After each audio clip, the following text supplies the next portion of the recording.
This is a garland demonstration. I wanted to show people how I make my garlands. I'm always asked. I think it's a really nice way to bring your own personality into your garlands.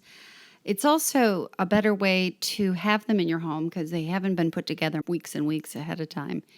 And therefore, there isn't as much likelihood that you'll have a mold issue. I remember I started making garlands when my son had terrible allergies, and the doctor said, whatever you do, don't buy a garland. So I started making them. You start with this garden jute, which is a twine, and it's pretty strong, so your garland will stay together all season.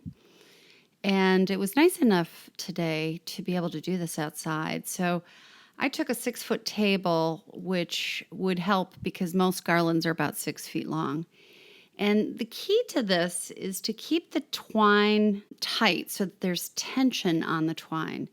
So I would tie it to the base here of this table and go across the 6-foot table. Most garlands, as I said, were 6 feet. And then you tie it to the other sides. The first thing I do is mark the middle because I like both sides to line up. And I go in one direction to the middle and then the other direction on the other side. The next thing you need to do, which is the most time-consuming thing, is to cut all these pieces. Cut your greens, all your material to a particular length. The longer the length that you cut, the wider, clearly, that the garland will be. So you need to determine how wide you want your garland and sort of experiment with it. I have a list of the things in the garland handout of what I used for this particular garland, so you can see. Each of them are cut, they're roughly the same length. Some of these, as you can see, the stems are a pretty color, so I like to change and use a variety of greens. You can go out in your backyard and do this as long as you make sure you don't have any little bugs coming in and whatnot. I got these at the market. And I like to use cedar. I don't like to use balsam. I love the smell of it, but I don't like to use anything that's going to easily drop their needles. So I use these particular evergreens. The base to this noble fir here that is the thickest part, it's such a pretty blue color.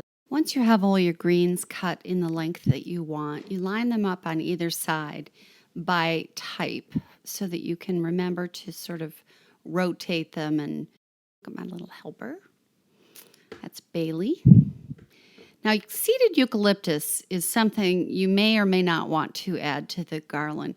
It will dry in place, and the berries will stay on, not those berries, but the eucalyptus berries will stay on, but it will dry. So if you'd like it to look fresh, you can leave it out and just add it in bunches as the season progresses. Start by taking this wire and attaching it to the twine.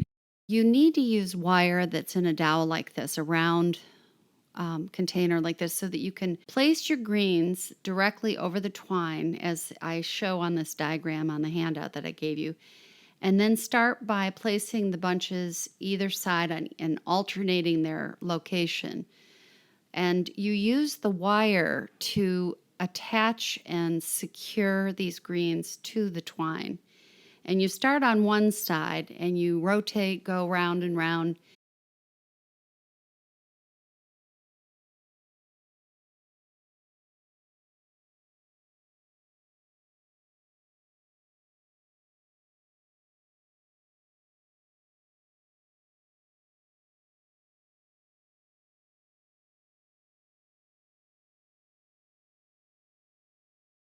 Till you get to the middle where you've marked it, and you stop and tie it off. And then you can start on the other side where you'll finally eventually meet in the middle. I just take little pieces of greenery and stick them into the garland so that it will continue this lush look throughout the whole garland.